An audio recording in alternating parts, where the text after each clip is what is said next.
It's here, guys. The preseason is over. Round one. Let's do it. The pressure would have picked up by Archer again. He tries to crash through the pack. He does. He got through Maxwell, and he has a flying shot at the goal. And that is a magnificent Glenn Archer goal. 2 in a minute to the man. What's up, guys? Welcome back to the very first preview podcast of 2025. This is pretty crazy stuff. Big guests lined up. We've got the Bulldogs on the weekend, and Matt from the Salty Bulldog is going to be here, so we're going to jump straight into that interview in a second. But first, welcome back. We're rolling now. The season is only a few days away. I'm as terrified as I am nervous.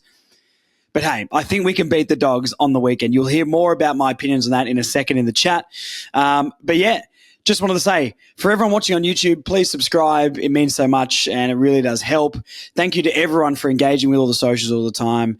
Trying to post some more short-form content on TikTok and Instagram and stuff, so it's been really, really good. The response to those has mainly been positive, which on the internet is fantastic. So thank you so much.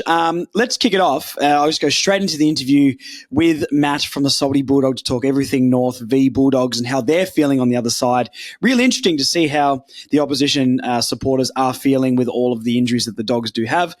Then we're going to come back. We've got some team news. I haven't listened to the lineups yet. I have not checked. I'm about to react to the team lineup, and we're going to go for some tipping and all that sort of stuff, and then we'll finish. So enjoy this interview with Matt from the Salty Bulldog, and I'll see you guys back here in a sec.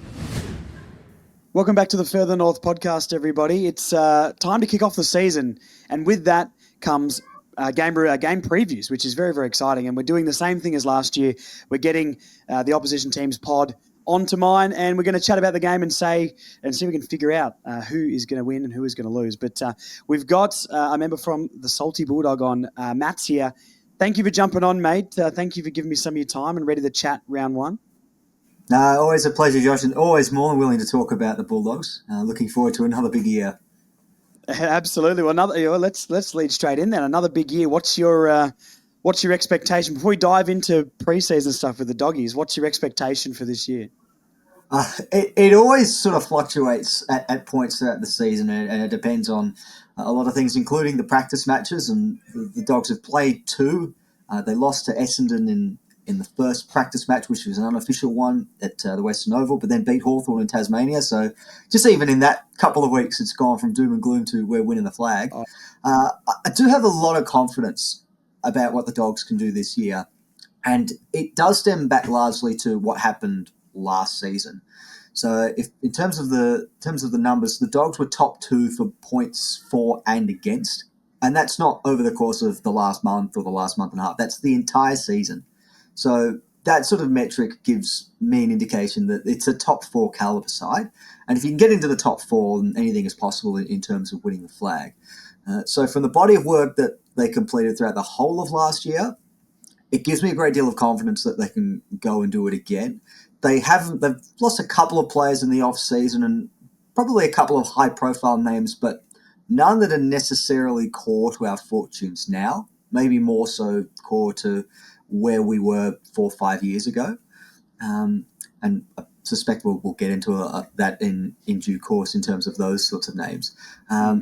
But I've got a lot of confidence in terms of how things will play out this year. We're only 1 game outside the top 4 last year, as far as the ladder is concerned. So, I have a lot of faith that we can get there this year. Yeah. Okay. Fair enough. Well, look, I guess the thing that links our clubs together. Let's talk about some of the names. Well, Caleb Daniel is the obvious one to kick it off with because he's come across from the Doggies to North. What do you think of that sort of move? And give us a little bit of insight into maybe why he lost his spot at the Dogs and maybe what he can offer North. Well, in terms of the positives, you've got an excellent ball user. You've got an All-Australian, a best and fairest winner, a premiership player at the Dogs. Shouldn't forget that part either. So as far as a CV goes, the guy's just about done it all, and still has some good years of football left in him. I don't think the issue with Daniel was form. I think it was a change of system that really cost him last year. He's someone who's had to reinvent himself a couple of times over his career at the Bulldogs. He sort of started as sort of a small forward mid type, then got squeezed out of the side shortly after playing that sort of role in the premiership team, and then reinvented himself across the half back line, which for 5-6 seasons he was excellent. He his All-Australian year in 2020, where he also won the club's best and fairest. He did there. The 2021 grand final, he was probably leading the Norm Smith count at half-time in that one. He had 26 touches in the first half of that game, which a lot of people do forget, partly because of what happened in the second half. Yes. I think that I was mentioning that the change in system, we brought in a new defensive coach last year in Daniel Pratt, who your North Melbourne fans will Ex-North. I didn't know that he was Yes. defensive coach there. Okay. Yeah, he was. He was part of West Coast's premiership coaching setup in 2018. Yeah, and moved to the Dogs. And our defensive record improved out of sight last year. As I said, top 2 in the competition for points conceded. But I think it was a change of system that cost Daniel, and it required defenders to be able to defend as part of their job, which sounds a bit silly. But that's not really Daniel's go. He's clearly a very small player, not got the size to be a genuine defender, and I think that hurt him. And they spent the rest of the year trying to sort of shoehorn him into other areas of the ground, but they couldn't quite find anything that really suited him. And I think that's sort of why it led to his departure in the end, that there wasn't really a role for him. He'll be a very good acquisition for North because he is a very versatile player who can be used in a variety of different ways. And I think, it's my understanding, during the practice matches, he's been very impressive for North as well. So you've got a very good player who's still got some good football, but it's just a system issue with us that led to his departure. Yeah, okay, that's fair enough. I mean, look, we've seen a little bit of him through the preseason, and he just doesn't miss a kick, and we lack that. We lack that across every line of the field, except apart from Colby and Harry Sheasel. I don't really trust many people to hit a target by foot in our team, unfortunately, and he's come in and really given us another dimension, and maybe can move Colby up the field a bit, or have some 2 elite ball users sort of off that half back line. I really like what I've seen from Caleb, and I think he's only 28 years old as well, and so he's got 4+ years of really good football, especially with his game not being built around speed or athleticism per se, more composure and just skill set with execution. So I really, really like what I've seen from him. How do you think, just from watching him for so long, I don't know, I'm assuming you're not watching every single North game, mate, why would you? But, what do you think he can bring to us? And do you think he can improve us in a way where we'll see more wins on the board this year? Difficult to judge whether he's going to be someone who wins North Melbourne games, because as you say, he's not that one that immediately comes to mind when you think genuine match winners. But he is going to provide you with a lot of quality wherever you play him, and whether that's being the man that tries to hit the kick inside 50, which is a really tough kick, but he's got no issues pulling that off. Whether you want to use him off the back line and maybe push someone like a McKerch or even a Sheasel further up the ground into the midfield, he'll be able to help you with that. And as you say, you can trust him with ball in hand. You know that if Caleb Daniels got the ball, that you'll be able to retain possession, and that is more important now than ever in the modern game.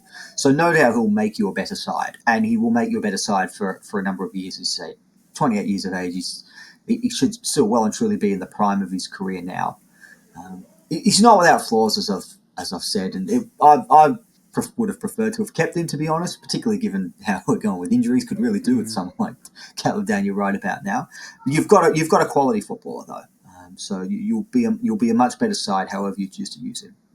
Yeah, fantastic. I mean, I think that's really all we need at the moment. We need just a little bit more polish, a little bit more quality, for ball users, so we can get it into the guys' hands that are really, really dangerous. So that's good.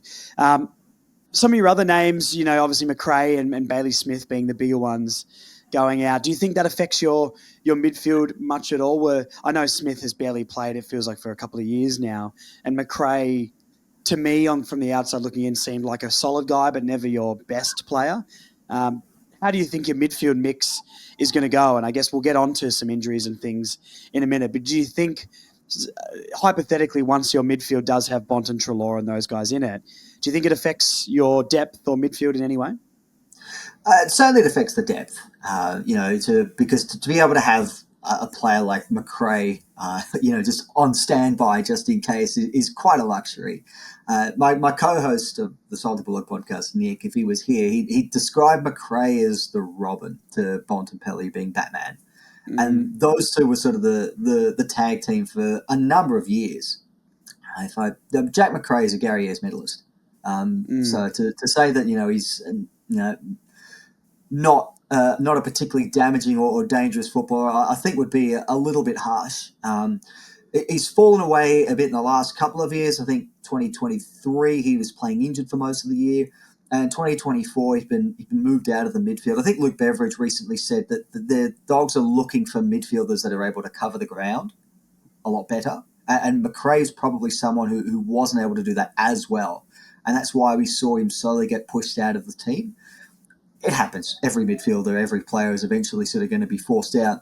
It's just a shame when you've got such a sentimental connection to them, as Bulldogs fans do with the likes of McRae and Daniel. But as I sort of said earlier, they became more depth and or fringe type players last year. So we're not necessarily losing a core component. It's not like when the Dogs lost Josh Dunkley a couple of years ago. Now, that was a huge hole that the Dogs have never really been able to fill since. This isn't quite like that. If we're talking about the 2016 or the 2021 version of McRae or Daniel, that's a bit different. But we're talking about the 2024-25 version.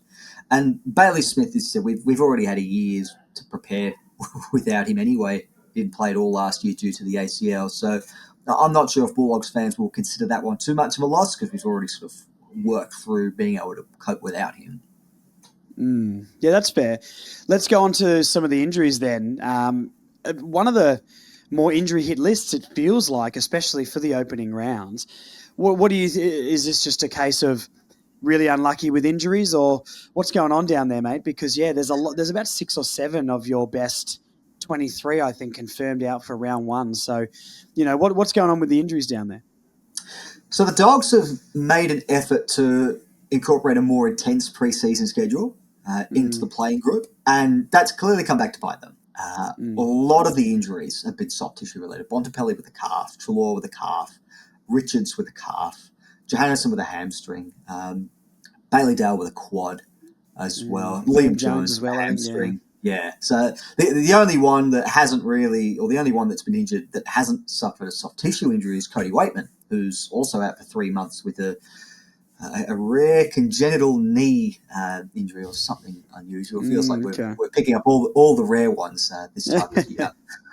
So I think that's a consequence of a more demanding pre-season schedule that the Dogs have actively chosen to implement into the system. So it's partly our own fault in that regard.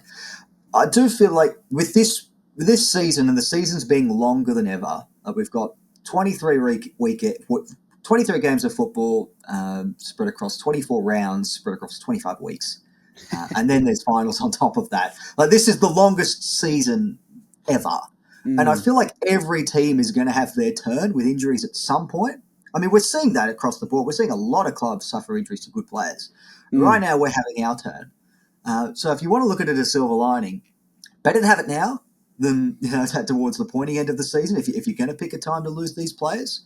The good news for the Dogs is that a couple of those names should be back for the game against North Melbourne. Ed Richards and Bailey Dale have both got through training last week, and they'll be huge additions to the lineup. Adam Treloar, I'm hearing, is making sneaky good progress. I don't think he'll be ready for round 1, but I think he's ahead of schedule by a good couple of weeks as well.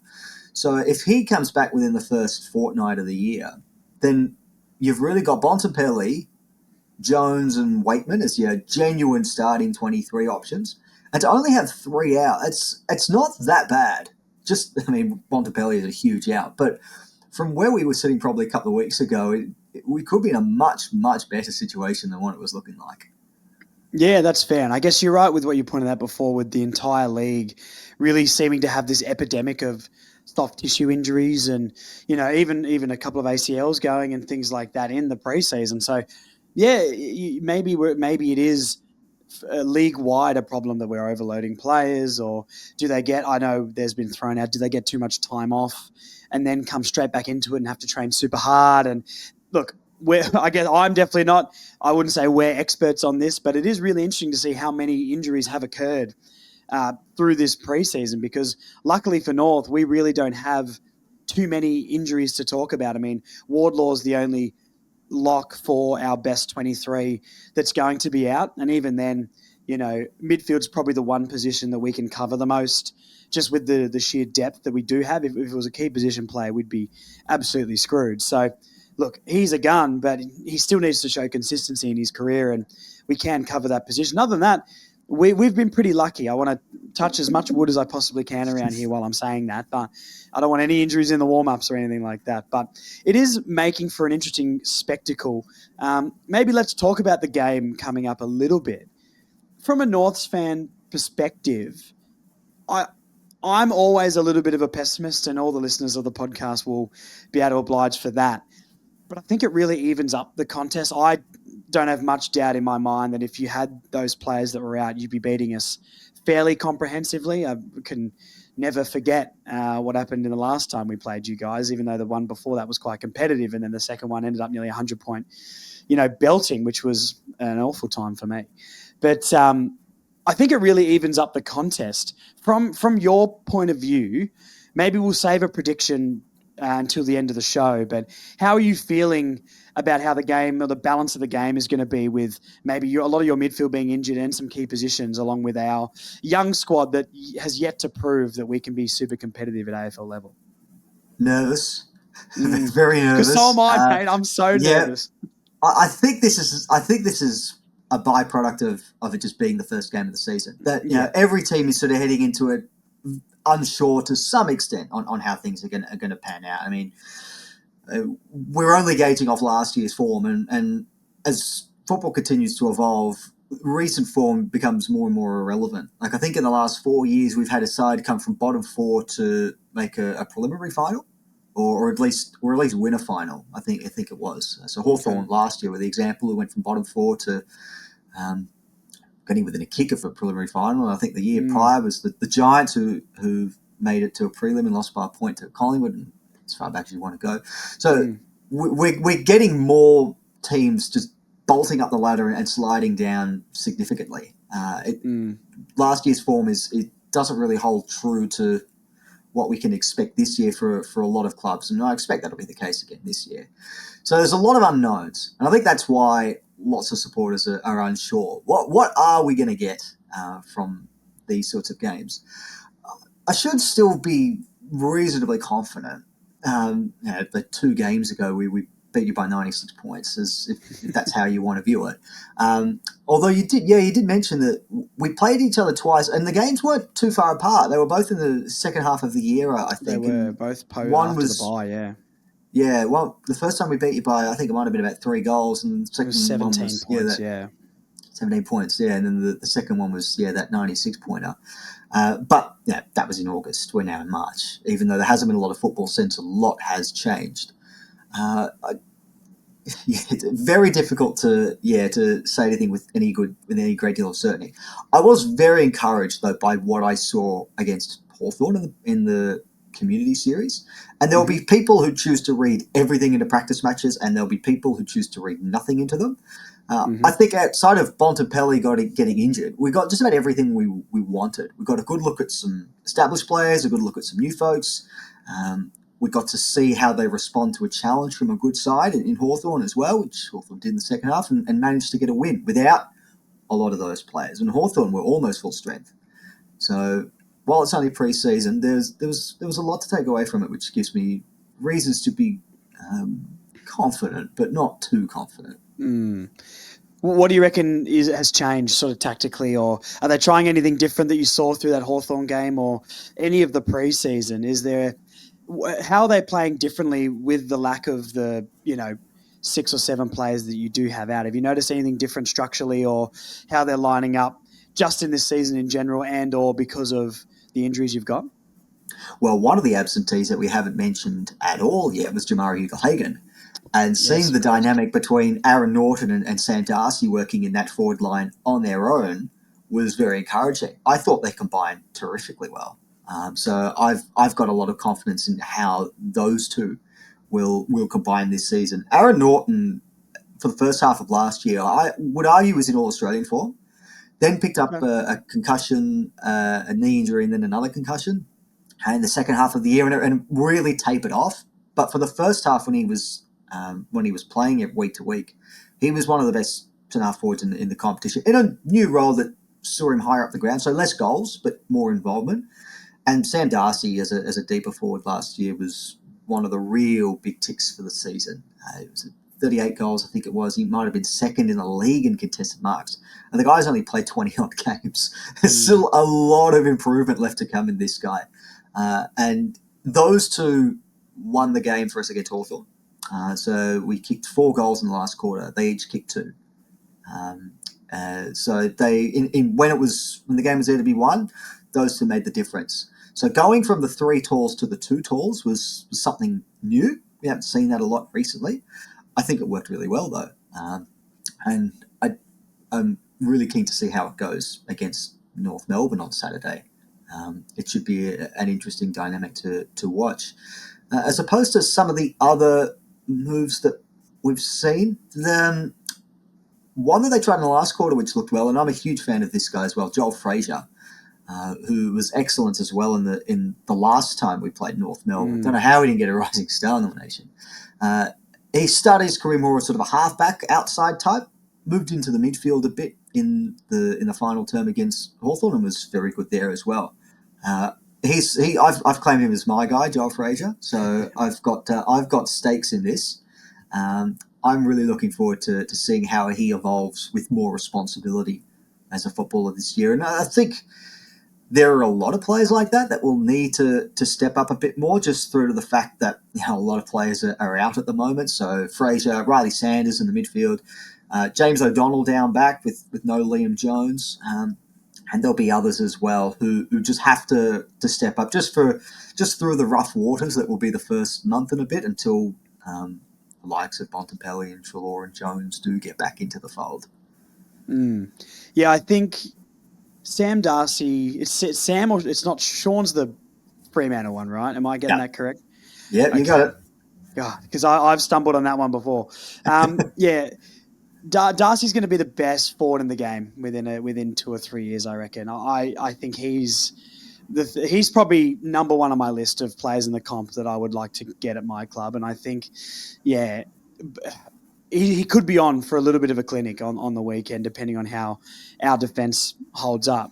I don't know how much of the preseason or anything you've seen of North Melbourne in the preseason, but how do you think we could get on top of you in this game? If there was going to be a way we're going to win the game, or like even a vulnerability on the Dogs' end that we could expose, maybe speak a bit about North if you do know anything, and what's an area that you think we might be able to get on top of you in if we were to?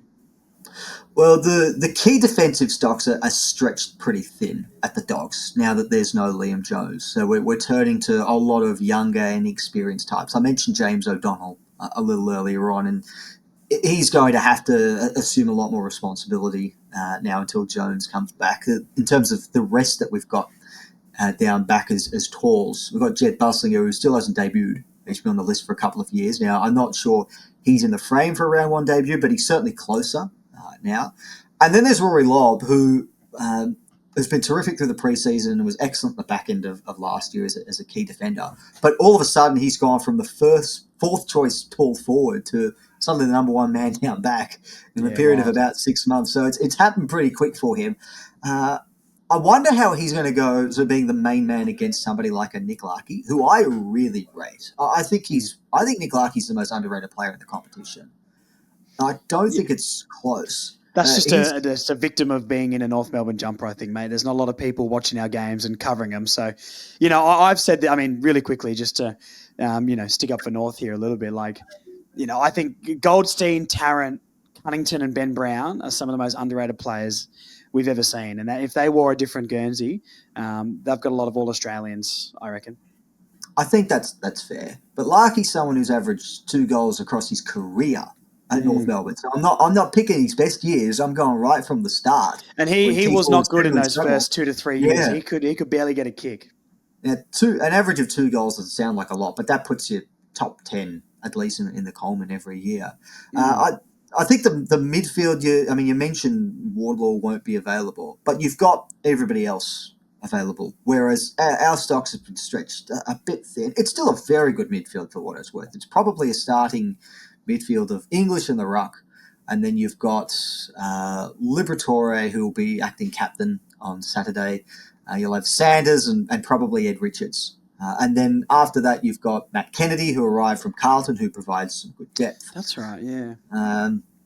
And then there'll be a few others. I think James Harms played a fair bit through the midfield as well in the practice match. So some solid options there. But certainly when you remove Bontempelli and Trelaw, it's going to sound a much lesser midfield combination. So I think while the starting midfield is pretty even, I think our depth is where you've got a good opportunity to get at us. Yeah, I'd probably agree with that. I think, just on paper, I think our midfield is a little bit better. If it obviously not going to be if Bont and Trelaw are in there.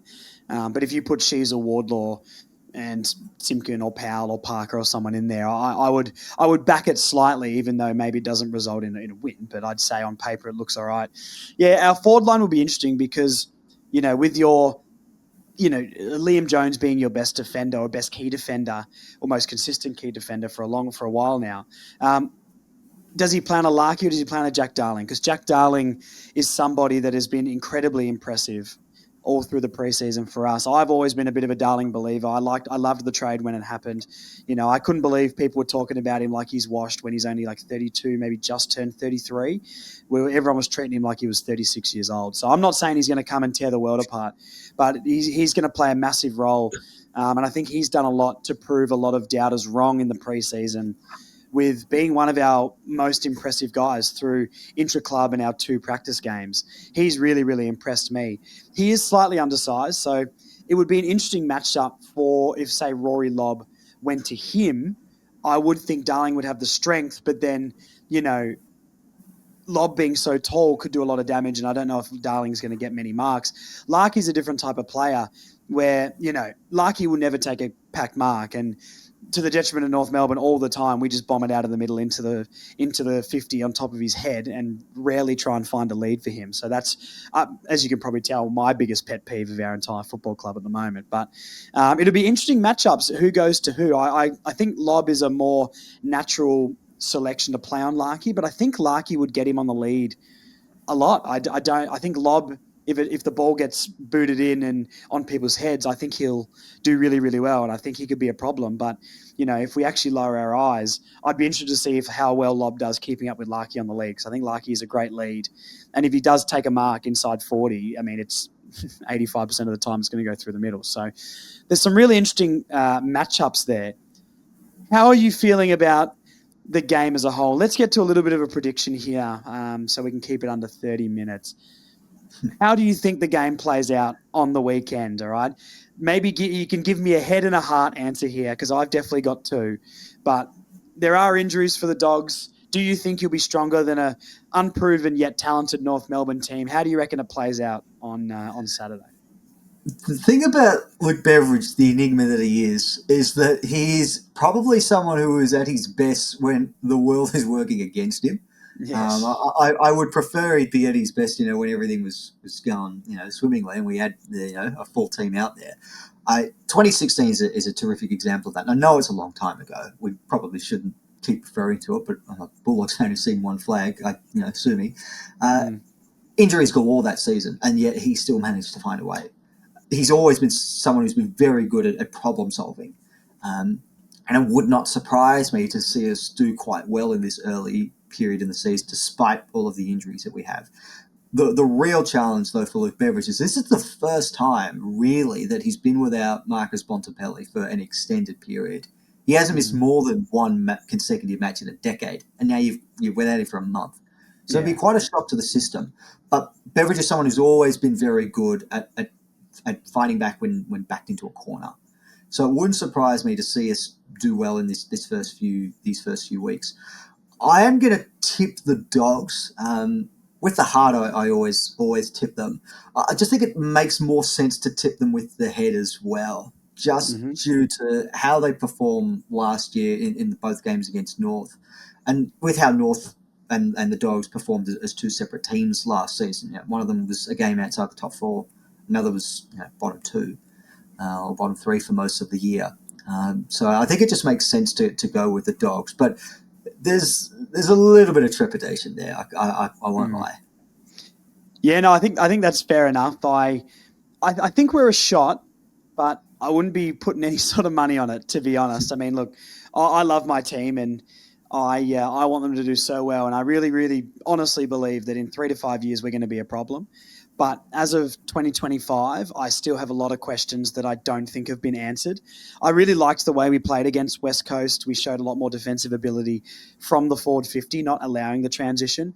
Although when the transition does start, we struggle to stop it.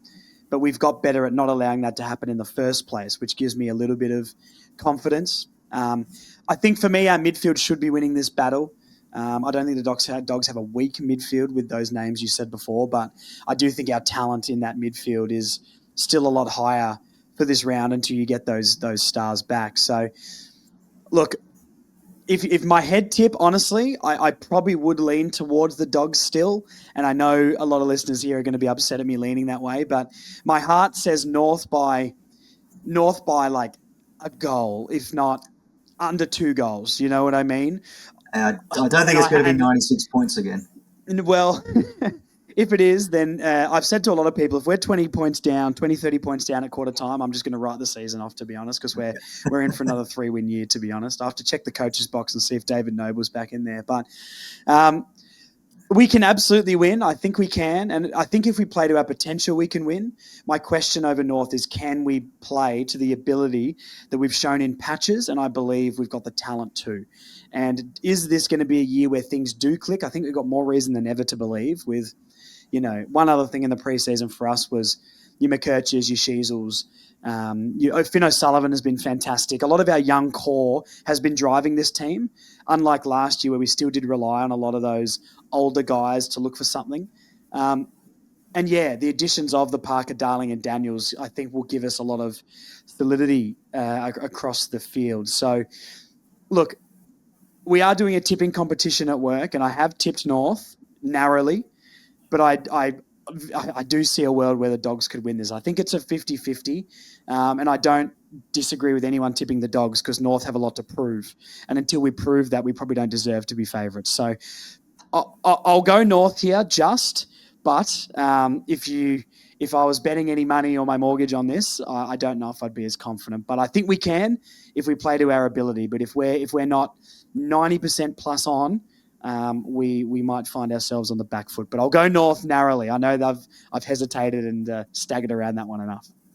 Glass half full. That's the way you got to be with round one, believe. Yeah, trying to. I mean, I've seen a lot of rubbish football. I think it was 15 wins in 5 years or something like that, mate. And like I said, I love the footy club, and I've always been here and I always will. But I'm on a little bit of a believe it when I see it basis, or prove me wrong basis with North at the moment.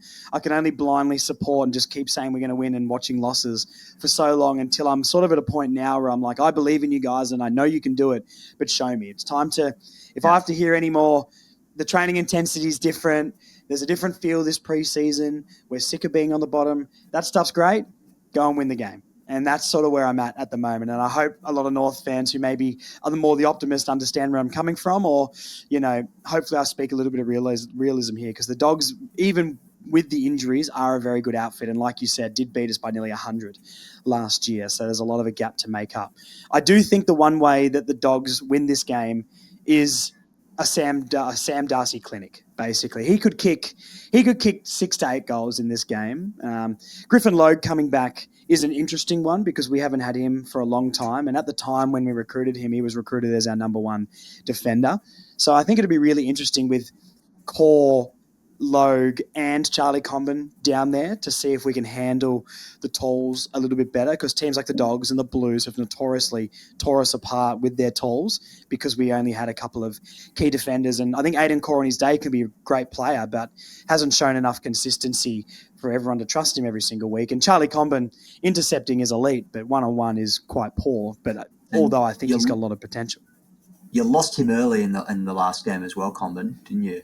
I think he. I think you know what, you might be right. Actually, yes. Yeah.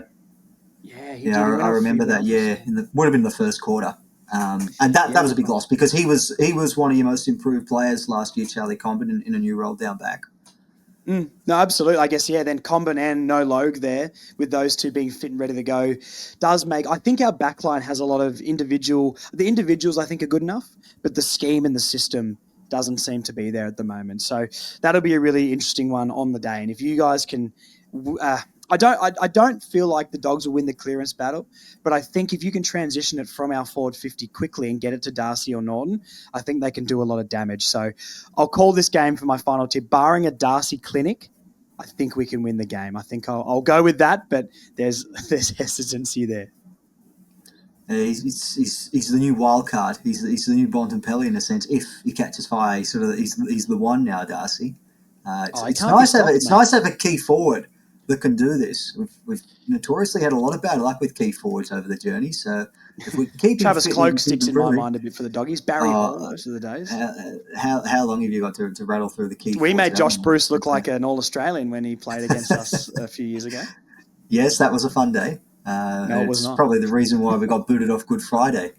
We're still on it, mate. Baffles me, to be honest. But look, I'll take it, absolutely. The only Friday game we get for a season. Which is classic North Melbourne. But look, maybe we'll leave it there. Are you getting along to the game? Are you going to be down there on the weekend?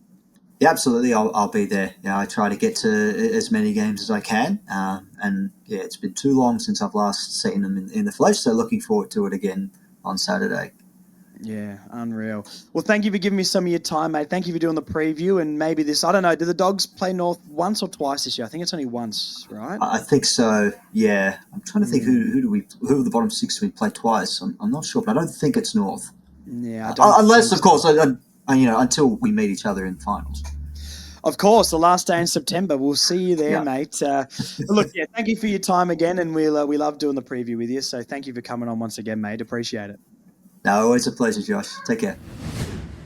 Thank you so much once again to Matt from the Salty Bulldog. Fantastic stuff. I love getting those guys on to talk about the opposition game plan and how they're feeling about us. And that's going to happen every week as long as I can find a fan. Good luck to find a Suns fan or something like that. But hey, I'm going to try my best. We'll see how we go. Let's go into some team news before I react to the team, which I have not looked at yet. People have been blowing up my phone after I posted the lineup earlier today. I have not been on my phone since then. I did not see the team lineup, so I'm expecting some big things. Anyway, the only real news floating around this week is Nick Larkey, and is he going to play? Clarko in his press conference said he has a corky in his lower leg. I think it's his right leg, if I'm not mistaken, but I'm not too sure. Regardless, a corky makes me feel a lot better about it. I feel like corky means he will play. He didn't really give too much away. They were sort of trying to press him on, is he going to play? He played that down in classic Clarko fashion. I can't imagine a corky is going to keep you into round one. There were reports he was doing some pull work, which reduces the pain and a bit of the swelling around the corky. So hopefully he can get up for that. But I think Nick Larkey will play. If he doesn't, I'm absolutely terrified, to be fair with you guys. But hey, I think he'll play. I wouldn't be too stressed about that. But hey, I could be eating my own words on Saturday afternoon when they announce he's not playing, and we've got no one to kick any goals. So anyway, it is what it is. But that's really the only news flying around. Other than that, I guess it's all going to be team lineup related. So let's get into that. I'm going to flick straight over to the AFL website, and I'm going to react. Let's see before I do that, should I say who I want sort of in? Realistically, there's only a couple of spots in this team, which is like the last spot on the bench. And you're talking about a Constanti or something like that, and the sub, and who's going to play the sub role. Dylan Stevens, I think I put up my 23 that I would pick, as you guys would have seen, and look, I didn't put Darcy Tucker in there. It was a mix between what I would want and what I think Kaika will go with and who's been performing in the preseason. But obviously, I know Darcy Tucker is going to play. I just wanted Zach. I would rather Fisher and Eddie Ford in this team, but I do not think that they will be in there. Everything else seems pretty standard. So let's have a look. All right. Okay, Constanti is playing. Finn O'Sullivan debut. Darcy Tucker 150th. And, Constanti debut game as well. All right, let's have a look at the most interesting stuff. So Common Core, Logue, Archer, Daniel, Bailey Scott off halfback. Don't do that to me. We started with this last year. I know the spots aren't final on the actual sheet here, but if he starts at the back line again, we're going to have some questions. O'Sullivan on the wing, LDU and Jai Simpkin on the other wing, LDU in the middle, that is. She's half forward. Larkey, McKercher half forward. Don't love that. Luke Parker in the middle, Tom Powell and Tristan Sherry. Then on the bench, McDonald, Tucker, Willfield, Constanti and Robert Hansen Jr. Who will be sub? I mean, that's basically exactly what I thought it would be. Maybe barring Dylan Stevens making the sub bench. I guess if Larkey doesn't play, Teakle is in the reserves with Finbar as well, so that's interesting. One of those guys might come in. That obviously Finbar being in the emergency and the match day squad of some degree is trying to cover off Larkey there. I'm not going to dissect too much into where people are positioned, but we may as well chat about it a little bit, but I'm not going to assume this is where they're going to start. But Colby half forward worries me. Bailey Scott off halfback really worries me. Luke Parker in the middle, I guess, yeah. Jai Simpkin on the wing, I guess that's okay.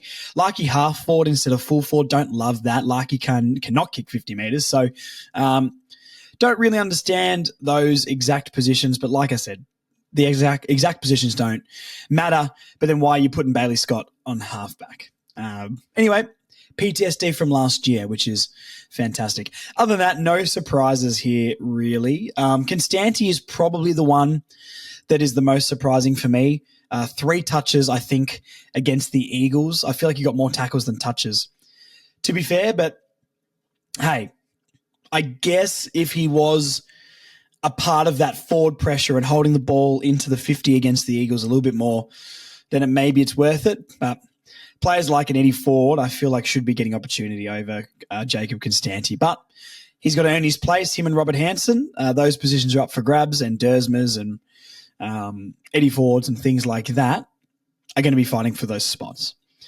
Let's have a look at the Bulldogs. Is there anyone, new players? Matthew Kennedy, Josh Dolan? Don't know who that is, and Sam Davidson.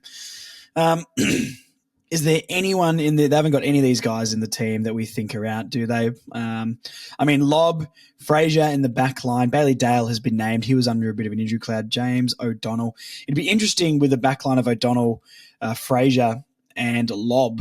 I think, if I'm not mistaken, Fraser was the one last game who took like 12 or 13 intercept marks.